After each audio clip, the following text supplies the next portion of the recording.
So, hi everyone, Jill Tonks here, Resilience Coach. You're very welcome today.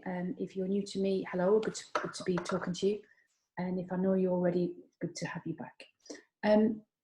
So this is another technique that I'm sharing with you today that I find is really effective with self-regulation and particularly regulating emotions. So just to say a little bit about emotions, emotions are the thing that our survival brain generates, and those emotions have a purpose. They're the things that the survival brain uses to alert us to what's working for us in our environment, that's all the positive emotions, and to what's not working for us, the negative emotions like anger, sadness, guilt, fear, whatever that might be. So our challenge is that the logical brain, and particularly here in the West, we live very comfortable lives, generally speaking. We don't like the negative emotions. We love the positive ones, and we try to think our way out of emotions. They make us feel uncomfortable. And I was reading a book recently, some chap reckons that we're addicted to comfort, and I think there's some truth in that. So we get frightened of our emotions, and the more we avoid them, the stronger they get. So somebody once said, if you try to suppress your emotions, it's a bit like pressing a football underwater in a swimming pool. The more you press it down, the more pressure it creates. And then when you take your hand off, it kind of pushes up. So those emotions are like that. And this battle that we've talked about, the issues between the survival brain and the logical brain, the thinking, the feeling brain, when it comes between a battle between those two, there's only going to be one winner, and that's the survival brain, the emotional brain. So emotions start in the body, and you can regulate them with the mind, but it's much harder because generally speaking, the survival brain plays havoc with the quality of our thinking, and I'll probably do another one of these to kind of explore that in a bit more detail. So before we ever had the power of thought or the ability to speak, all we had was bodily sensations. So you may not be aware of where you feel your emotions in the body, but I'm going to invite you in this exercise to tune in to what they feel like in your body. And most people get sensations in the upper body, in the chest, or in the lower body, in the abdomen, and variations on that. So if you regulate an emotion in your body, you're dealing with it at source. And we're not about getting rid of these emotions. We're just about dialing them down a little bit. And in the same way that you can dial down negative ones, you can turn up positive ones. So I'm just going to walk you through this technique. So in order to make this work, I need to get you to feel something that makes you uncomfortable. So that's where we're going to start. So if you're happy to, please close your eyes. If you're not, then just focus on something and keep your eyes focused on it, and just blur your focus a wee bit.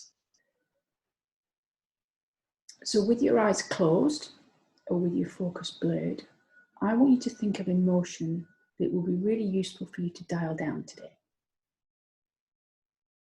So if nothing comes to mind, fear, anxiety is a very common one at the moment. So the first thing I want you to do is to find that feeling in your body. So think of something at the moment that you're quite worried about. It might be something for yourself. It might be for somebody that you love. It might be something that's happening at work. It might be, some of the stuff we're seeing on the news. Whatever it is, just think of something. And as you do that, just become aware of where you feel that in your body. Is it in your upper body or your lower body? They tend to be below the head. But if all you've got is a feeling in the head, then we'll just go with that. But as you practice this exercise more, become aware of what's happening beneath the head. So I'd like you, on a scale of 1 to 10, if 10 was as strong a feeling as whatever that feeling is for you as it could be, and 1 is the weakest it could be, just put a number on that feeling right now. And then just decide for yourself, what number would you like that feeling to go down to? So we're not about getting rid of it. So we're often about getting it down to somewhere below 5, whatever that is for you. And if it's below 5 already, just aim to get it 1 or 2 numbers lower. So just take a moment to tune into that sensation. Just be aware of what it feels like. Is it heavy? Is it light? Does it have a colour? Is it a solid feeling, or is it a kind of a looser feeling? Just notice whatever that is. And as you do that, if that feeling was rotating in one direction or another, forwards, backwards, sideways, clockwise, anti-clockwise, just notice which way it's rotating. If that feeling was rotating, which way would it move? And as you notice that, just allow yourself to move that feeling in the same direction, perhaps speed it up. Does that make the feeling stronger or weaker? Just notice. So if it makes it stronger, I'd like you to rotate it in the opposite direction. So everybody's different. So the same direction, the opposite direction can have different effects. Our aim is to dial that emotion down a bit. So for some people, making that feeling smaller and moving it faster makes it less. For other people, making it slower and making it bigger reduces it. Just experiment with whatever reduces that feeling for you. And just take all the time that you need to just take it down a notch more. And you might want to breathe into that feeling and allow the breath to reduce it even further. So all I'm looking for you to do is to just reduce it a little bit today, so you can get used to what you need to do to reduce that feeling.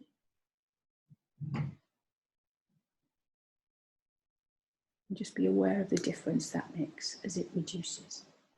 Now the opposite is true. So if you have a positive feeling, you feel that somewhere in your body, they're often in remarkably similar places.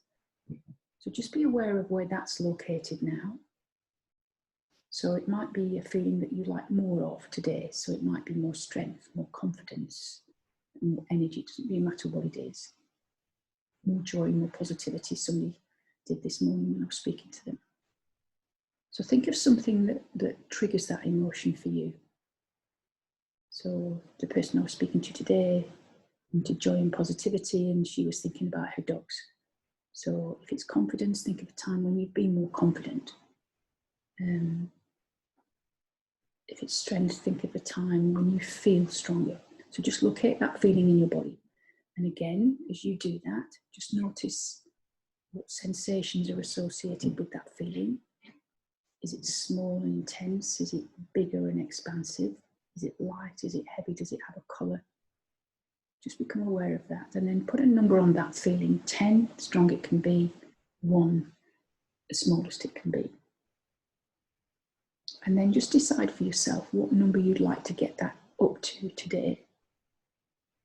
And just take a moment, if it was at that number, what would be different about that feeling? How much stronger would it be? Perhaps it would be spreading around your body, or more intense or brighter. Just take a moment to notice what that would be like for you. And then if that feeling was rotating forwards, backwards, sideways, clockwise, anti-clockwise, if it was rotating, which direction would that be in for you? And again, just allow yourself to move that in the same direction, and just notice how much stronger it gets. So just play around with making the movement work for you. And as you do that, just notice it getting stronger and stronger and stronger. And if you were to take a lovely deep breath in and breathe into that feeling, just allow that to make that feeling stronger. And as it gets stronger, just notice how that feeling changes. Does it get more intense? Does it grow in size? Does it get lighter? Does it get more robust? Just experiment with whatever it is you need to do to make that feeling stronger. And then take all the time that you need when you listen to the sound of my words, or maybe even just after this recording's finished, to allow yourself to begin to practice dialing down a negative feeling and dialing up a positive one. Now, some people find it helpful to actually imagine what that dial would look like. So for me, the dial that I have are the really old-fashioned ones that we used to have on our radio and at home, which are quite big, and they've got numbers going around the edges. So for other people, that might be a digital display, or it might be a slider, or whatever it is for you. So if that metaphor helps, you do exactly the same thing. You locate the emotion in the body, you locate the sensations, you imagine the dial, see what number it's at. You turn it down for a negative emotion. You do the same for a positive emotion. Find it in your body, as you've just done. And you turn the dial up. And the more you practice regulating your emotions in this way, the easier it gets. It can feel a bit odd the first time you do it, but just take the time to practice this, listen to this recording or doing it for yourself. And it just means that you can take the top off a negative emotion, and you might be surprised to notice what a difference that makes. And the more you strengthen a positive one, the weaker the negative one often will become, because the brain is drawn to the positive stuff more than the negative stuff. But day to day, it's drawn to the negative stuff. So I hope that's been useful for you. Just a really simple way of regulating feelings in your body. So if it's helpful, as always, please share. And if you have any comments to make or any questions about this, please do let me know, and I can sort of guide you to the more specifics of what might work for you. So thank you for listening. Take care and stay well.